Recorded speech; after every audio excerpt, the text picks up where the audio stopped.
Hey, this is the Nature Boy Ric Flair, and believe it or not, whether you like it or don't like it, learn to love it, because you have to listen to Wrestling is Real. It is the best thing going today. Woo!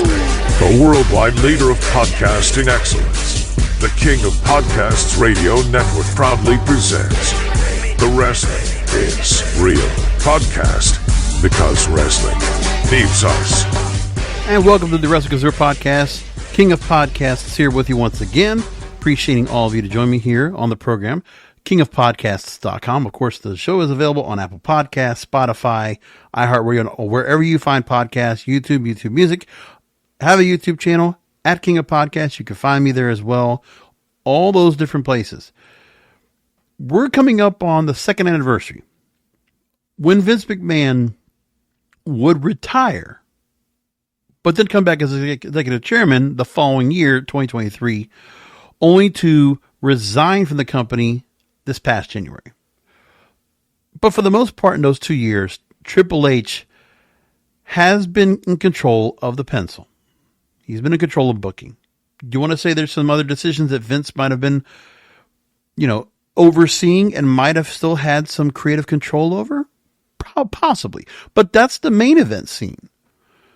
And as far as I'm concerned, the main event scene is fine. Let me just put it like this. As I continue to go ahead and just go on my diatribes here on this program, constantly talking about all these different scenarios, these my thought process, I get analytical, so critical during times like this. Because what I see right now is the fans, they see sold out crowds. They see the crowd, the house shows. Everybody's singing along. They're getting into whatever entrances that are coming in. They're getting caught up in the smoke and mirrors of, oh, look, here's Jey Uso again coming down the ring, and they're going to take the camera and follow along with him. I'm hearing there's going to be another referee cam coming back. And, oh, look, here's another, shot of from down of the ring, and they're going to go and swing the camera around the ring and show like one shot for 3-4 minutes. Wow. All of you fans, you don't have to listen to me. Listen, you got all these other shows that have full of my fellow podcast wrestling brethren that are all clapping seals for this product right now. They say, oh, we're big fans of indie wrestling. Oh, we're big fans of like wherever these people came from, another company. But as soon as they come into WWE, they just like go ape shit. And I don't get that way with all these things here. Oh, Stephanie Vaquer, she's coming into WWE. Oh my God, wow. I saw her in one match. I didn't catch her in Triple Mania. I didn't catch her in CMLL. I didn't catch her in New Japan. How many of the fans that we hear right now, that are the clapping seals out there, okay? I'm sorry. You guys are. It's okay. Listen, do you want to be delusional and not realize, professional wrestling is another way? That whatever WWE is going to feed to you, you're going to believe that's like the best that there is? Fine. You go right ahead and feel that way. But I don't bring this program together to go and act like that. I just don't. It's not my forte. I don't want to do that. Because I know what my wrestling interest is. And the thing is, I don't follow along the social media, idea that, the tribalism. Oh, we're going to go ahead and just like go along to get along, and just like nobody can have an opinion without getting bashed for it. I don't care. And sure, I don't have a big enough bark in this podcast environment to go ahead and, say anything more, but I've been around, long enough to go and talk about it, 11 and a half years. I mean, I've done this long enough that I can have a little bit of a say that I think I know what I'm talking about a little bit some of the time, part of the time, maybe most of the time. I want to give myself some credit. But I can't help but be skeptical, constantly skeptical. So all I see myself doing is I constantly have to go ahead and keep putting up different scenarios of what's going on with the company and what continues to keep happening on a regular basis. I can't help myself. I'm going to just keep doing it. And I don't know if this is any different for me or not, or if I'm going to feel any different at all as a result. But you know what? I can't help myself but doing this constantly. When things are going so well for the company, okay, I honestly feel like when Vince left the company, things were in pretty good shape. I really feel that way. But right now, I don't know. I feel like we're in some heady waters right now. Because I don't feel like this company is, holding on to the potential they really have right now of what they can be doing. I'm worried. I'm very worried. And I can't help but be that way. Because I saw what WCW did. And I've seen what other companies feel like that everything's going well and then they falter. Okay? We can't just keep seeing this happen. Like, there's too many times in history where we see a company doing well.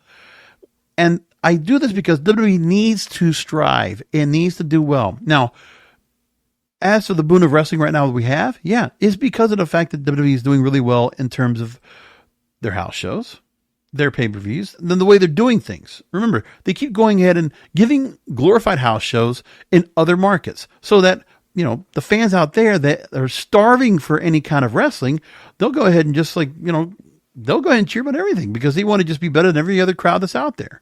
They want to show up the U.S. Good on them. So Canada gets to do that for 3 days? Great. Think about it like this. The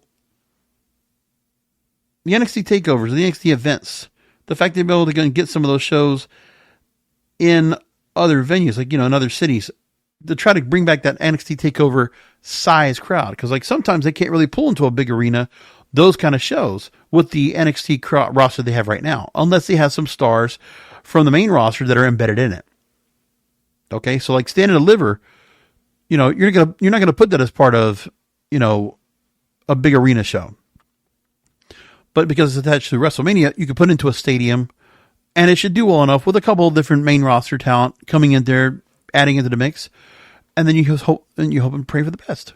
But most of their pay-per-view style events are on the show itself on Tuesday nights, right? And so you can go ahead and keep enjoying all that. You can keep enjoying the fact that, the shows they keep doing, they are throwing away whatever Vince was doing. They're trying to anyway. But there's not there's any new forward thinking about all this. The only new innovation that's going on right now is within TKO Group Holdings because they're trying to create this much more sports-oriented product that looks more like boxing every week or MMA every week or, whatever. They want to make it look like that. Oh, big arena, top rank wrestling. It's something like that. And they have all these athletes they're starting to bring in for the Next in Line program. They're building them up from NXT, trying to get them going forward. But in the meantime, I don't know if they're going to be able to make that transition. Remember, Triple H, when he first got into this here, right, when he was assigned NXT, it was more or less after the fact that, NXT was being run by Dusty Rhodes and who was everywhere else down there handling things, along with Dr. Tom Pritchard. Or no, Steve Kern. Excuse me, Steve Kern. The Tampa folks.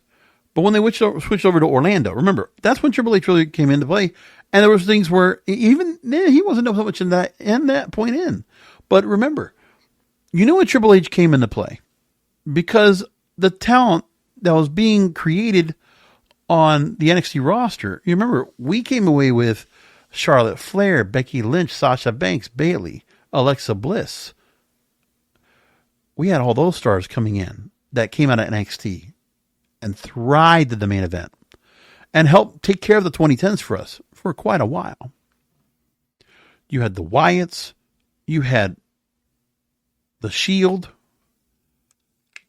you had all those people. But then remember, in the 2010s, later on in the 2010s, once, Ring of Honor was struggling and Sinclair Broadcasting, they were kind of losing their way.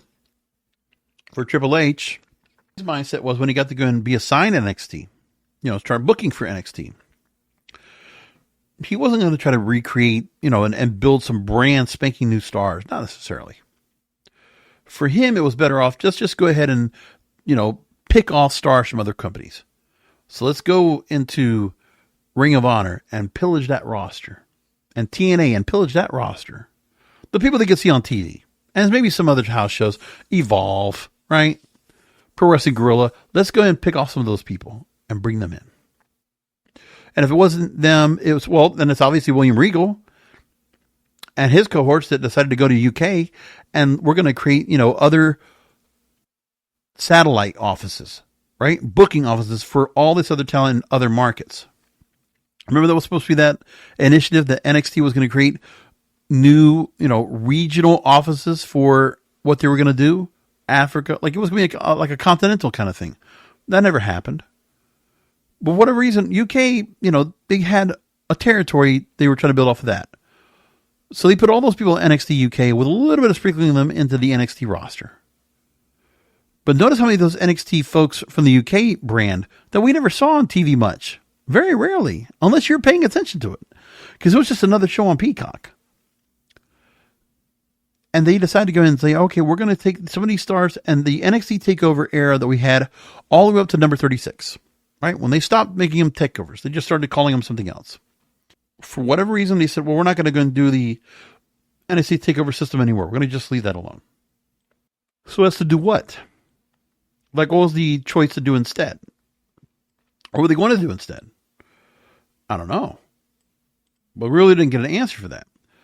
So they just chose to go and do this route. And they said, okay, we're going to just do this. And just take the NXT TakeOver model. Just the matches, the stars, the way they're positioned. We're just going to try to do our best to try to bring that same kind of feel. Okay, from the long, drawn out, near fall matches, right?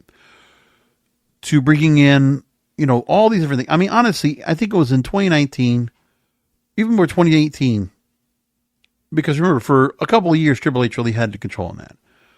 There was 2017, 2018, 2016. That's where all this real magic was going on. He was able to go and get all these rosters of talent, brought in all this veteran talent coming in. Obviously, they were very much in their prime. Just polish them up. So you get Kevin Owens, Sami Zayn, Shinsuke Nakamura. You're bringing these folks in and you take them to go and move them into that main roster and see what happens to them. Okay. But then you have the other stars that he started bringing into the space that were after the fact. Because AEW, whether you like it or not, even before we got All In, they made a change because NXT had to pivot. Because there was some of that talent that they wanted to get hold on to. They didn't get to keep. Undisputed Era. All went away. And that was a faction they took a lot of time to spend with. And they were attached to so many other stars they had in the space as well. And they're gone.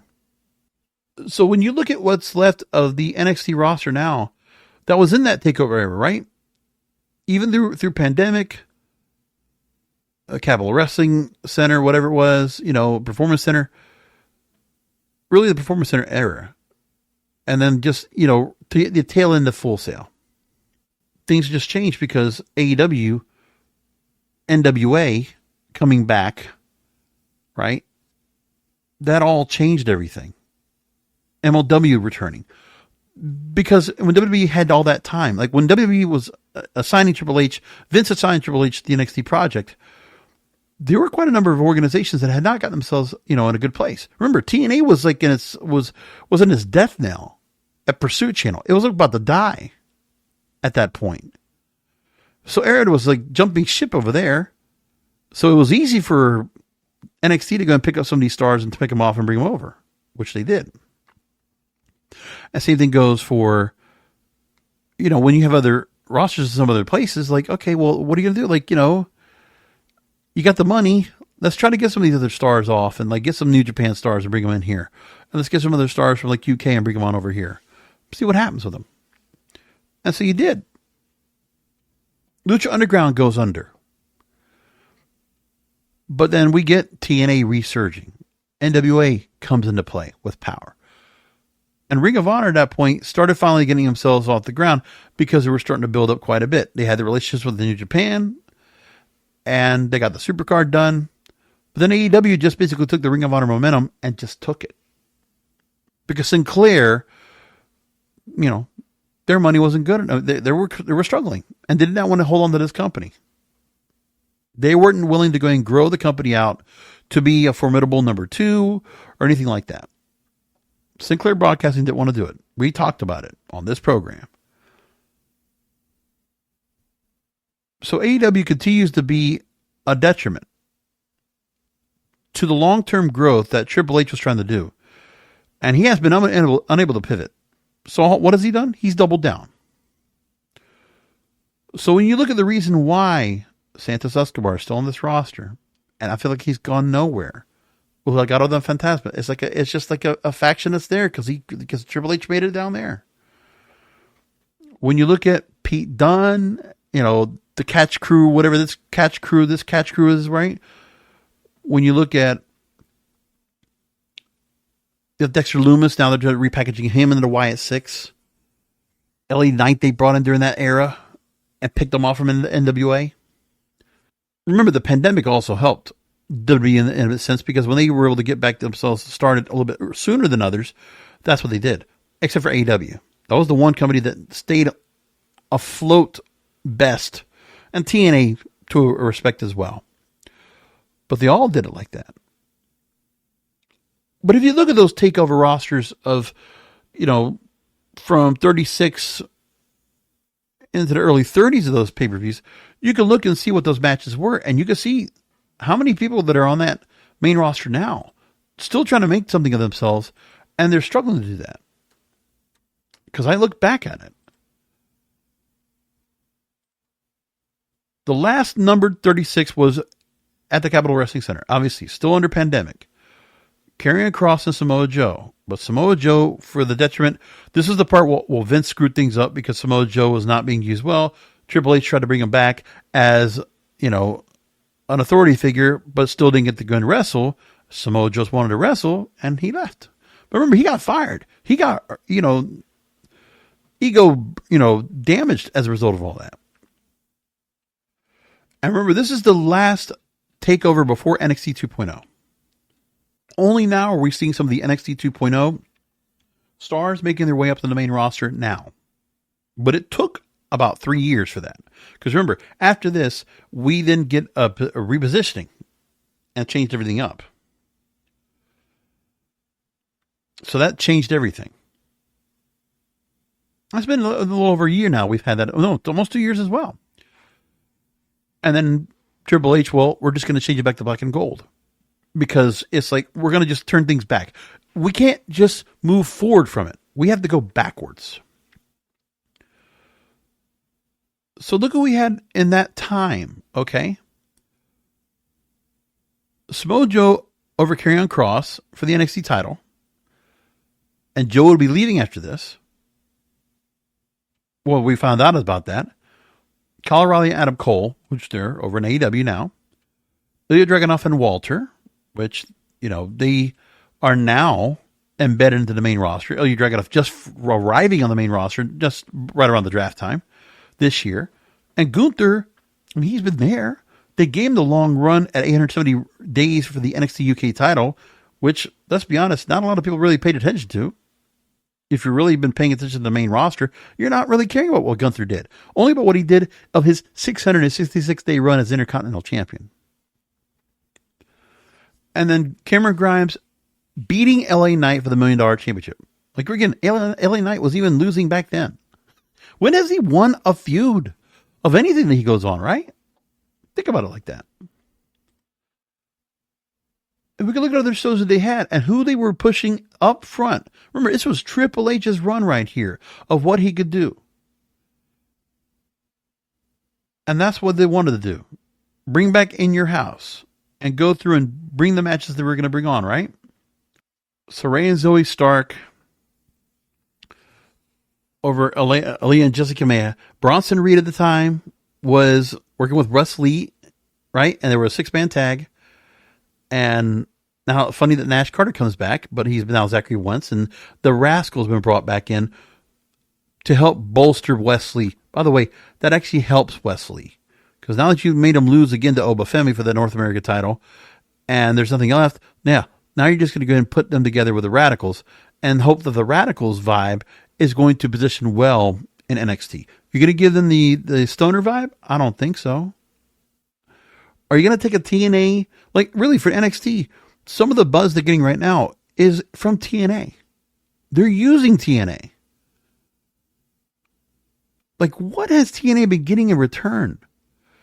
Fallon Henley? Tatum Paxley? And Charlie Dempsey.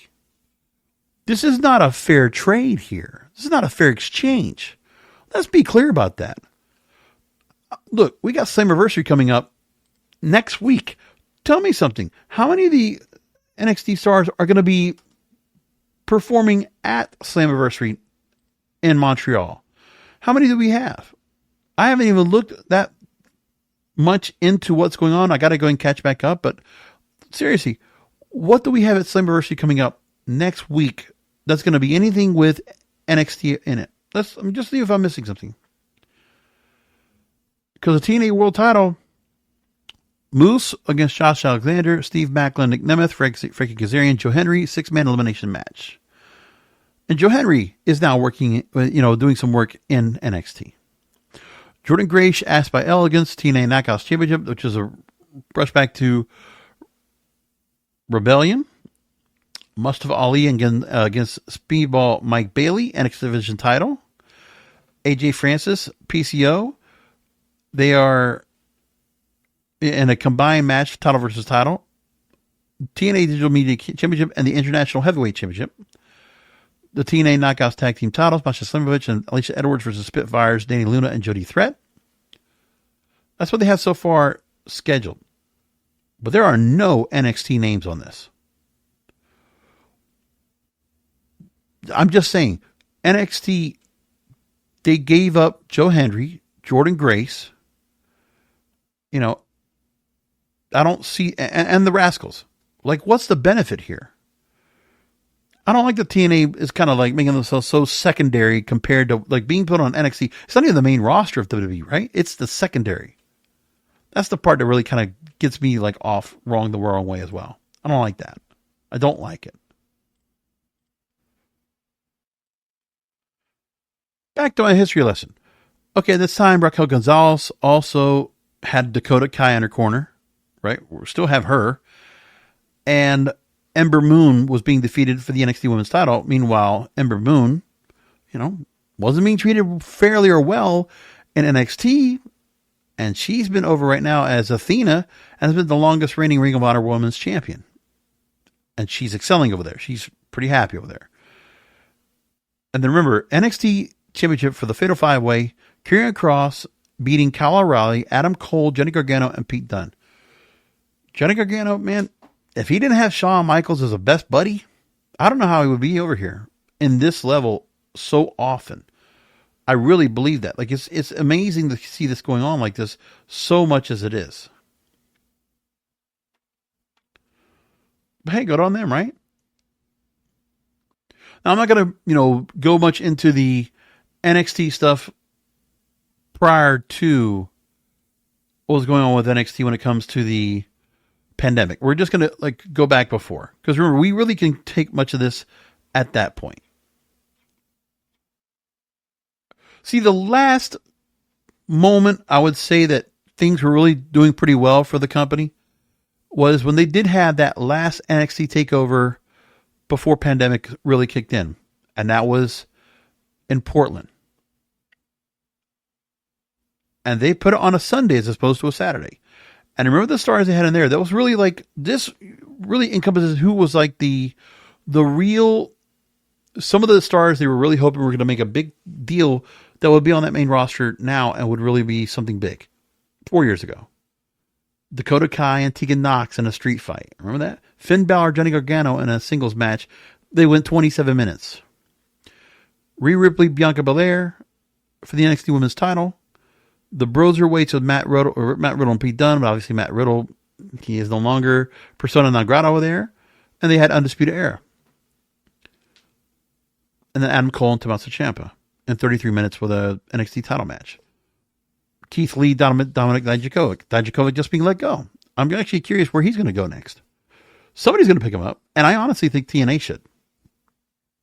TNA, I think, would do really well with someone like him, personally. But look at all these stars they had that were all main eventing NXT. And so I honestly feel like, for whatever reason, Triple H kind of feels like whatever he did at NXT would resonate well to the main roster. But really, who has really gone up to that main roster and has done anything? I could keep going back to NXT past, events and going on to that, but I'm not going to do that. I'm going to leave that alone.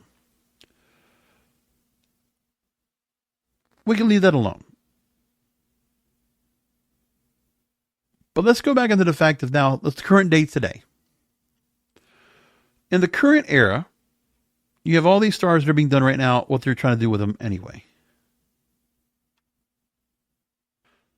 Currently on Raw, we have this, which, when you look at the main event and the stars that have nothing to do with NXT TakeOver, okay, the established main roster stars. So CM Punk right now, you deal with the fact that CM Punk now has a list of enemies he's worrying about right now, because obviously Drew McIntyre, who ended up getting suspended, but now is unsuspended. And now he has Seth Rollins to deal with. So CM Punk having multiple issues right now going on the SummerSlam, that's great. That works for me. You got to give him something to do too, by the way. He's been hurt, and he has really, all he's done is done promos. We have only had one wrestling match out of him, and that was a Royal Rumble, and he got hurt very shortly into it. My issue would still be that CM Punk is very fragile. I feel like you almost have to go ahead and slow him down, or you have to kind of limit the amount of moves he can even make, because obviously he's very fragile right now. So how much can he do? And that's one of the things that people don't really consider when it comes to AEW. When CM Punk was having his run over there, he got injured multiple times and he had to spend significant time off on the shelf. He's already done that again. So the promos and all you're getting out of this is wonderful. But again, now you're going to hope to finally get some matches out of CM Punk and Drew McIntyre, right?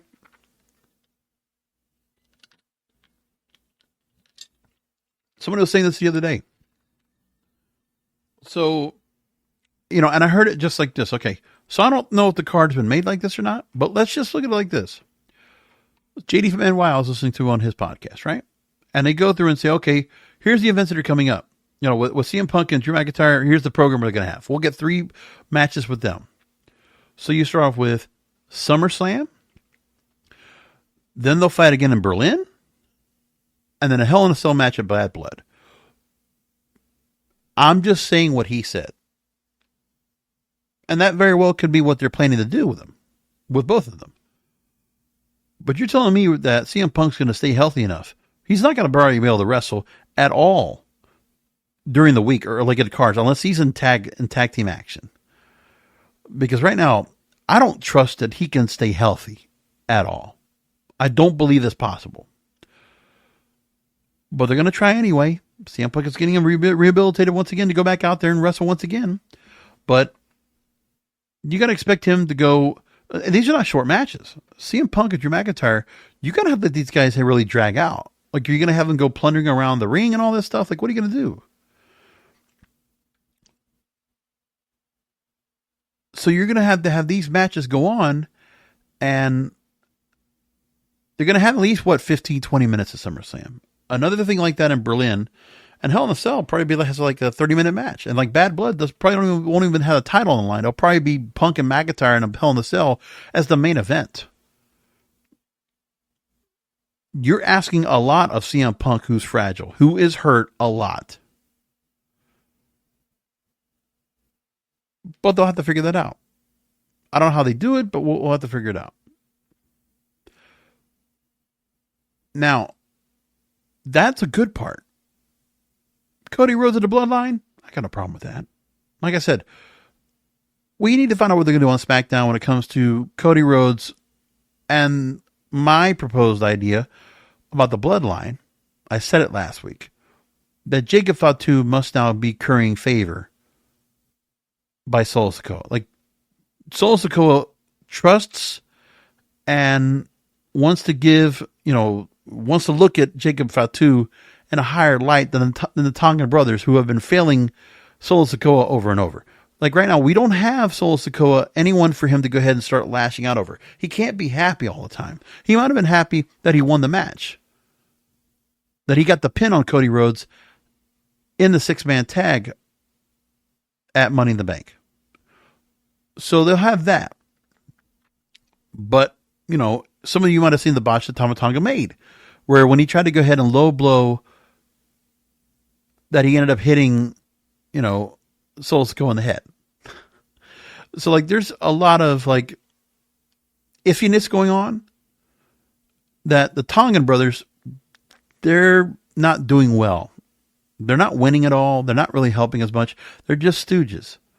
So now Solo Sikoa needs to start treating them like the stooges they are. And needs to start really putting Jacob Fatu on a pedestal, say, look, this is my enforcer. This is my right-hand man. Tama Tonga, you're no longer my, right-hand man. Jacob Fatu is now. And it's like, then the Tongan brothers now have to further acknowledge, and now they have to capitulate at the feet of Solo Sikoa, the new tribal chief, right? We need that to be happening. So there needs to be friction among them prior to Roman Reigns returning, whenever that's supposed to be. I don't think it's yet. I don't think it's time for that yet. I think they wait till WrestleMania season. I think they wait till the Rumble. I don't think they bring him back now. Not at all. They got more than enough they can work on right now with Cody Rhodes and Randy Orton and Kevin Owens, if you want to add them in the mix as well, to deal with the bloodline. That's it. Maybe you find a fourth member to go and help them out. Then we go into, I guess, the other storyline I really like right now as well as good is with Damian Priest and just Damian Priest. Okay. So him and Seth Rollins right now, I don't understand the dropping the gentleman's agreement, and now Damian Priest is going to allow Seth Rollins to have another title shot. I don't get that part, but obviously Damian Priest is turning face. But now we have a friction because Rhea Ripley is going to come back. Once again, USA Network cuts off, WWE fails again the audience because they leave another 30 seconds or so of Rhea Ripley's return confronting Dominic in the ring. And unfortunately, the USA crowd gets Survival to New Zealand, whatever this show is. I don't know what it is. It could be that bar contest. I don't remember what it was. It could be anything. But again, 11 p.m. and 30 seconds. I don't know. That WWE, when they go ahead and time out that last 1 minute, 2 minutes of the show, they want to go ahead and cut it so tight.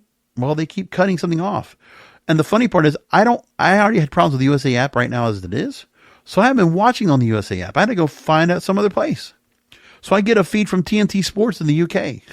That's how I've been watching the shows. Because I can't trust the USA app. It keeps crashing. And I pay for USA Network. But for those that didn't catch it, go catch it on social media. Yeah.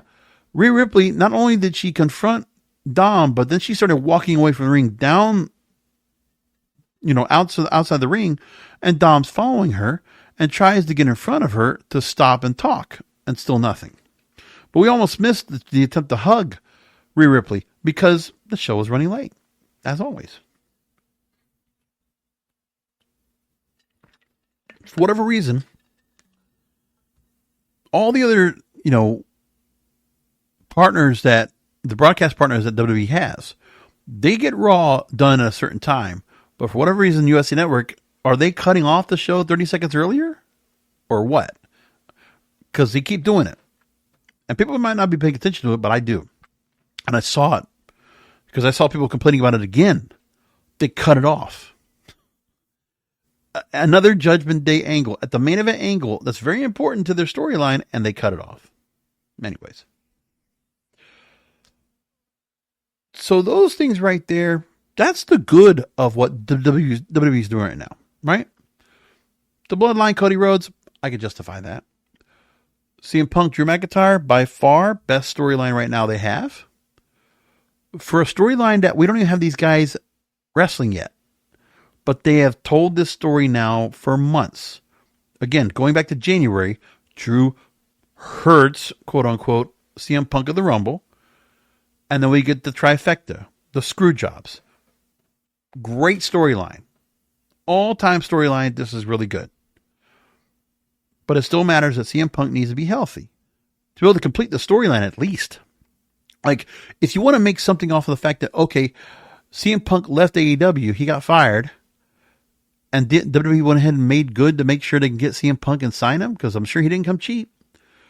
Do you want to make something out of the first year of his contract? Then make sure you get what you can get out of this Drew McIntyre storyline. And then at least you could say that for 2024, you got something out of CM Punk for signing him and bringing him back at Survivor Series. That would be good. That would be really smart. Really smart. All right, let's go and scroll back. So there's that. And then again, Seth Rollins, Damian Priest. I'm all with that too. But what else is there that I like? There's not. There's not. Because everything else I'm struggling with right now. Because I go through other couple of storylines that I got to look at and just say to myself, what's going on here?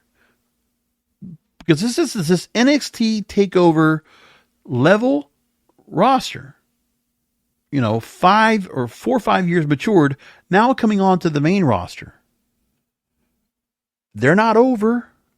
They're not drawing a dime. Remember, those other storylines I talk about, Bloodline, and by the way, attached to Bloodline,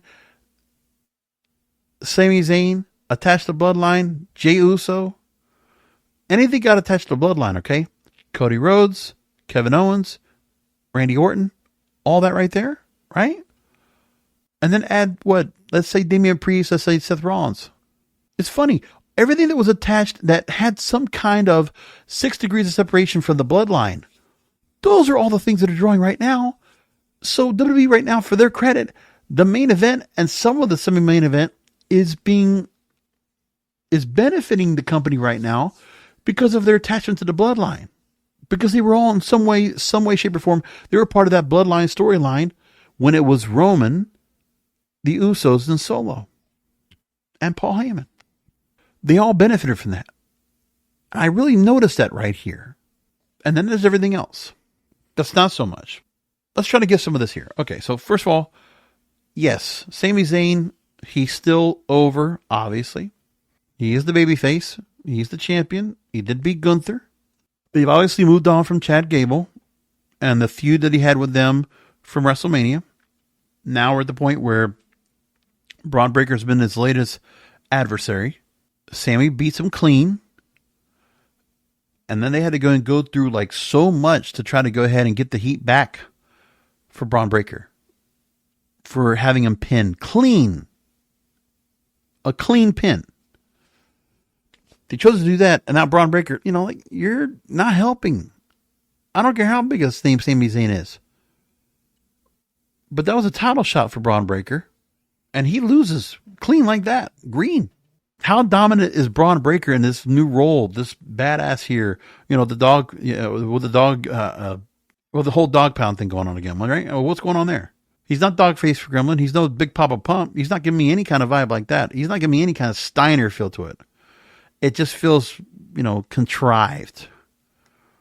And that's not against Braun Breaker. The guy, for what, second generation wrestler.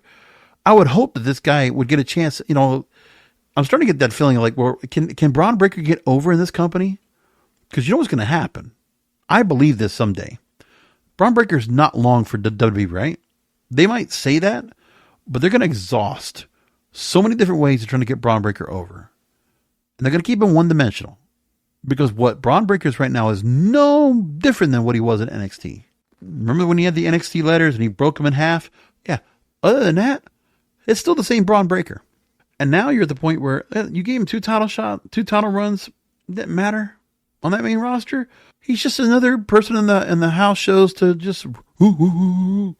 And Pat McAfee can go and make that thing and make it a big deal out of that. Try to make it so that the house shows and the crowd can get all into it. But again, it's just audience participation. Is that all he's good for? So when you bring Braun Breaker out, it's audience participation. That's it. And that right there, the response the crowd gives to him, that's going to be enough to get him over? No, that's not the way you get anybody over. That's just responding to a star. That's responding to a WWE superstar, but that's not responding to him because of his acumen, because he's done something. It's just because, they created this thing like, well, okay, fine. But there's nothing more. And it doesn't work. And then I see title scene, it's what? Bronson Reed and Sheamus? you know what? I'm just like, you are, you got this, and then what? The whole point that Bronson Reed is like trying to intimidate Sheamus because, like, well, you should fight me, Sheamus says. And then, I got to face Pete Dunne first before I have to deal with you. Like, that's like something like formidable. Bronson Reed, Sheamus, and Pete Dunne. That's your IC title contenders right there. And Braun Breaker. So whatever goodwill they did with Gunther and that IC title, it's starting to get diminished real quick. They had no plan about what happens after Gunther drops the belt. I mean, I'm not saying Gunther. I'm talking about the IC title. So Sami Zayn now has this belt, but they had no plan for Sami Zayn after Gunther drops the belt. They had a plan for Gunther after he dropped the belt. I'm glad they did that. That's a good thing. But yeah, Gunther's absent. Why is it that we can't have him confront Damian Priest? We have to wait until now, 3 weeks before the event, before SummerSlam. Why are we waiting? Why was there no time where Damian Priest confronted Gunther at all? And then Gunther this week, he gets a promo. He gets a backstage vignette. He gets a vignette. That's it. Gunther has been, non-existent since he won King of the Ring. So much like Nia Jax, they win those matches, they get title shots, and they're on the back burner. That's not good either. I mean, that would be good to go and see that Damian Priest, the deal with Braun Strowman, the Judgment Day? Well, Damian Priest should have his own issues with Gunther.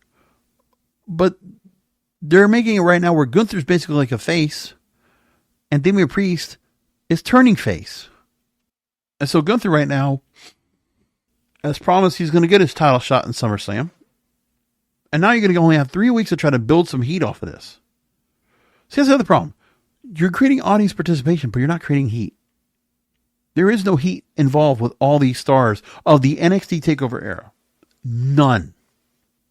Absolutely not. And is it because the creative team can only focus on the main event storylines and the other ones just can't really get much? Right?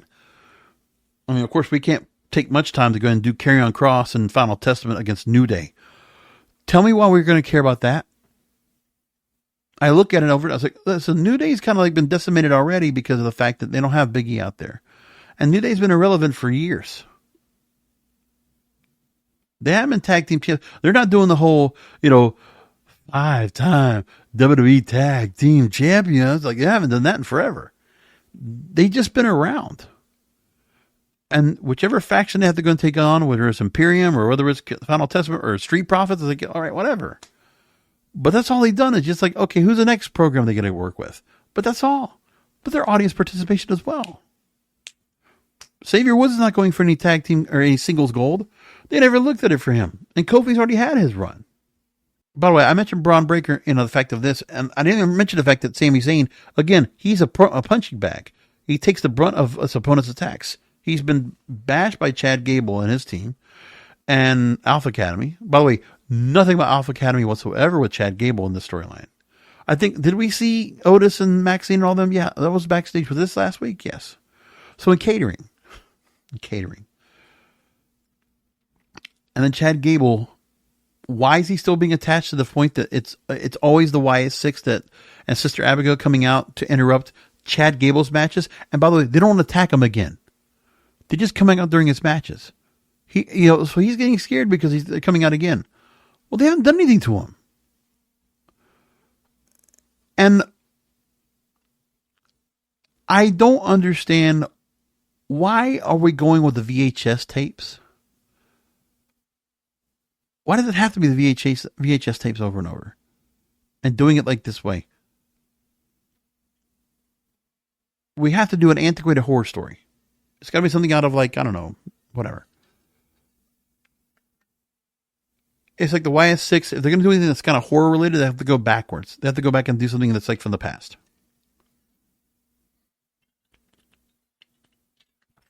Another vignette with Bo Dallas or Uncle Howdy eventually, right? And we see that now, and now we can see underneath the masks in a way, shape, or form of the other members of the YS6. God. So we're going to get that. And it looks like things are going to be prepped up because Adam Pearce then sees Bo Dallas in his office. And now we're expecting, I guess, they're going to get these YS6 members out to be wrestling. Are they going to be wrestling Chad Gable? I mean, right now, we're 3 weeks into this. I mean, they've developed. It's been slow moving. But how's this going to translate in the ring? I mean, the crowd's been, clapping it up. Clapping seals on it. But give me the payoff here.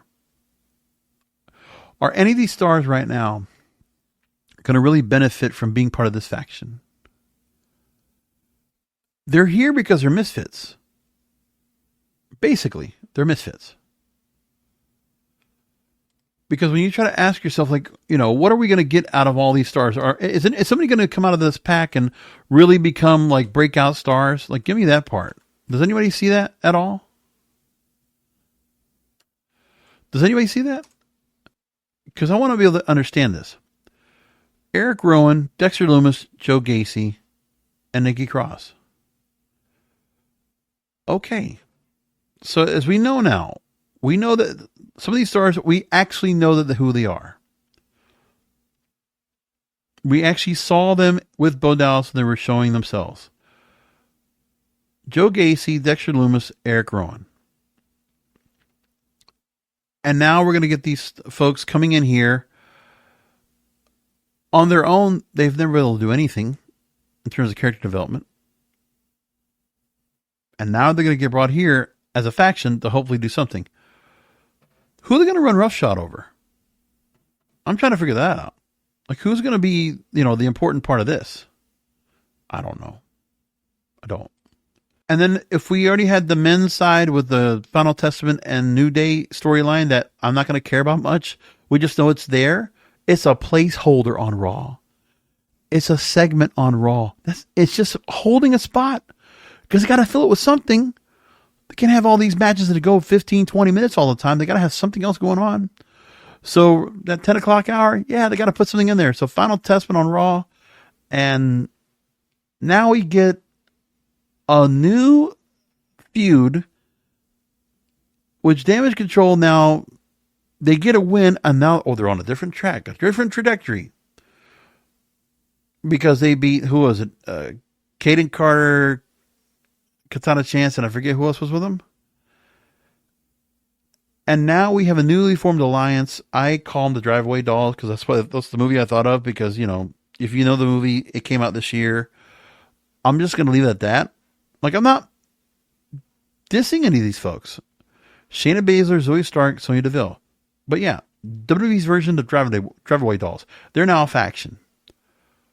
Solely to go ahead and take up time to dance with Damage Control. Man, I'll tell you what. Some of the things that they're doing over here, it boggle the mind. I really do must say. I gotta say that. It's amazing how easy this has been to go ahead and just rant through this for the last 45 minutes or so. Almost 50 minutes, actually, when I look at that this on my timer. But it's just funny. Oh, man. I'll tell you what. Okay. I want to talk a little AEW because there was a lot that was coming out of this good. Man. So a couple of heel turns that really stood out this week. There was MJF and Daniel Garcia, which we talked about last week. And then MJF basically reestablishes himself as the monster heel of the company. And a damn good job of doing that, by the way. I mean, a damn good job. Because I was like, you bring it back in here, and all I know is that we're here, and let me put it to you like this. I'm going to try to go and see if I can grab a quick clip of what happened with MJF last week, or actually on Collision. Because you know what? This was going on during Money in the Bank, and people might have missed this. But I got to go back and take this as well. First, before I go and get to that, I got to take to a point where there was a promo that MJF did with CM Punk that kind of plays into the whole Drew McIntyre storyline right now, and just CM Punk's run into WWE so far. I want to play that real quick. So if you will allow me to, I'm going to play a little bit of MJF, who, of course, as you know, is probably my favorite wrestler right now in all of wrestling, because he's just, I mean, that's the epitome of what I look for in, cut from the cloth of the old school heels, like a Nick Bockwinkel, a Ric Flair, just saying, Buddy Rogers, it feels like that. Oh my God. Punk, your breath smells like shit. It's probably because you've been kissing so much ass recently. I mean, you have been robotically kissing ass all over the place. You know what? I'm going to do a little impression of you real quick. Chicago, do you mind if I give you a quick impression?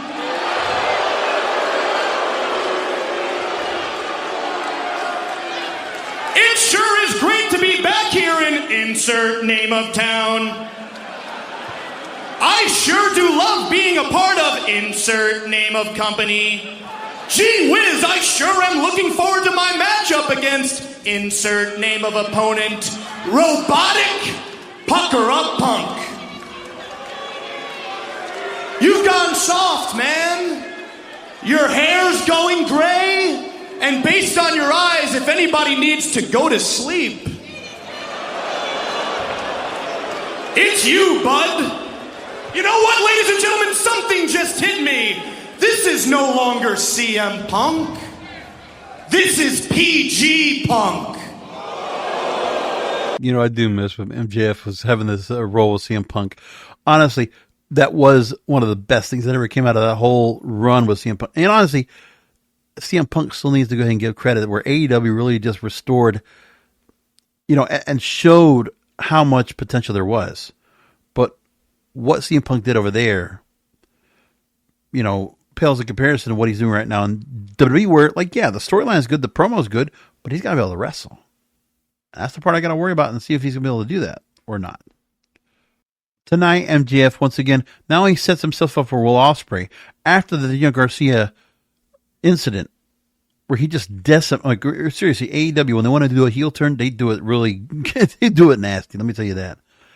So they go into this, and MJF now in full heel mode once again, back in the Burberry scarf. I got a little proposition for you.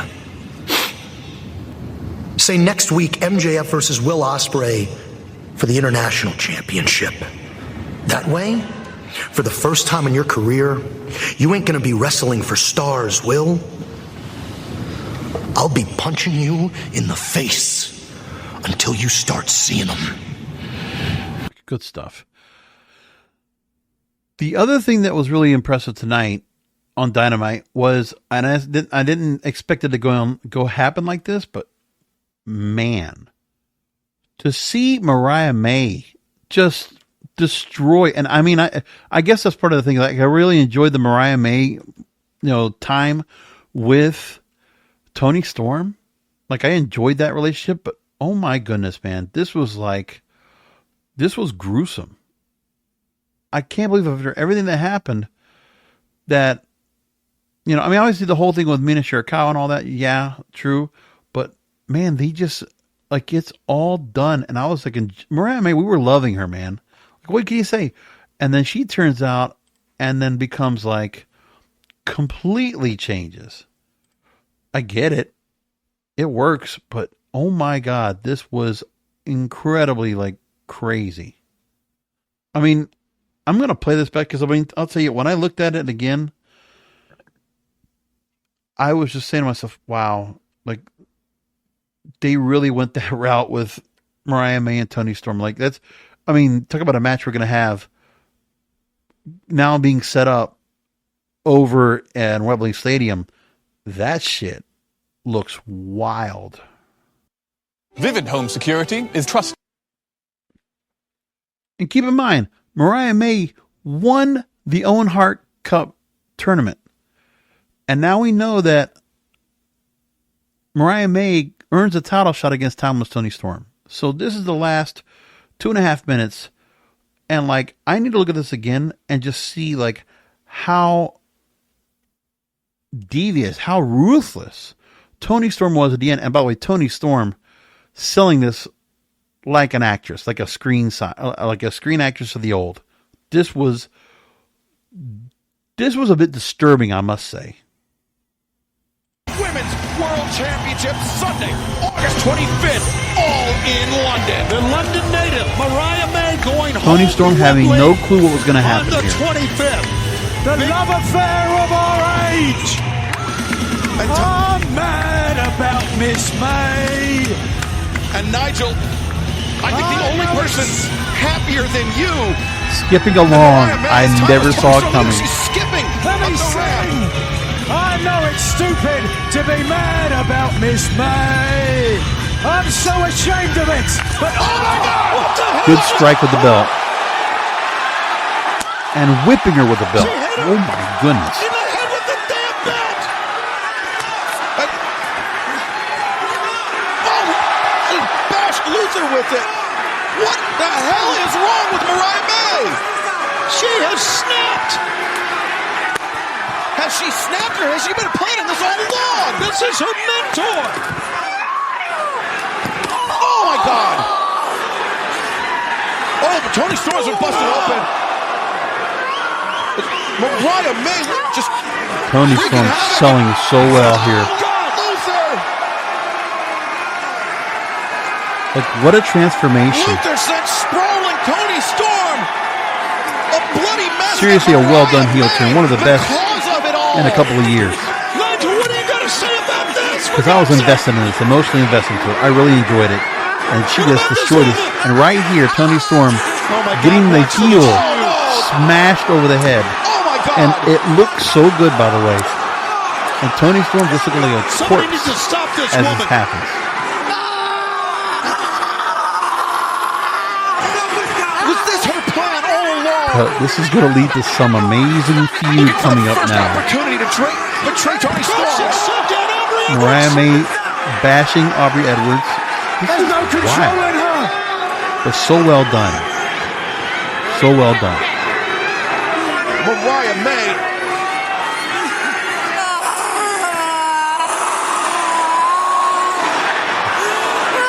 What?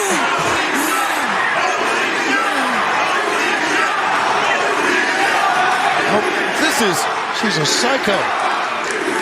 It's the end of an affair. Amazing. I can't believe what And we just holding witnessed. the Mariah bloody May. head of Tony Storm. Tony Storm, official for Wembley Stadium, but this is despicable, ungodly. Incredible work. And you know what? That's taking a risk. You know, I want to see more of that kind of stuff going on. Because that's really good going up to Wembley Stadium. And we're getting some good matches being set up for that show as well. Let's put it like that. So now we know that Swerve Strickland will take on Adam Page. Will take on Bryan Danielson, who beat Adam Page tonight in the Owen Hart Cup. That was really cool. So Swerve and Bryan Danielson at Wembley Stadium, awesome. And there's more to come along with that. But like I said, Wembley Stadium is starting to pan out really good. You got those two matches already set up right now, set to go. By the way, not only do we have Slammiversary coming up next week as well, I already talked about that. Ring of Honor will have Death Before Its Honor in 2 weeks, and that's going to be in Esports Stadium, where AEW is going to be holding a residency there for Collision and for Ring of Honor and some other things. They're going to be holding quite a few events at Esports Stadium in Arlington, Texas. So far, they have matches scheduled. 2 are on the card. Athena will go take on Queen Anamata for the Ring of Honor Women's World Championship. And for the Women's World TV Championship, Billy Starks will take on Red Velvet. Billy Starks, the title holder. And that's it, man. So, quite a show. When it comes to what wrestling's going on right now, I'm looking for some other things to come up. I'm waiting for MLW right now. They're supposed to have another event coming up. And I forget which one that is coming up now. But they have another event that I'm looking forward to. Blood and Thunder. That's right. This will be this Friday. I'll get to go and catch that. That'll be great because there's a lot of good matches being set up for that. And we'll see what we got coming up right now as we are now setting up for SummerSlam, setting up for All In when it comes to wrestling and the big 2 brands out there. So thank you for listening to the program as you find it always every week, kickofpodcast.com. And if you didn't get a chance to go and catch it, make sure to go ahead and listen in to my post-show, my recap of Money in the Bank. I did that on Sunday. So make sure to go and look for that as well. kingofpodcasts.com, you can find it. And please make sure to subscribe, especially on the YouTube channel, Apple Podcasts, Spotify, all that stuff. Please do that. Come back next week for another Wrestling is Real podcast, because wrestling needs us.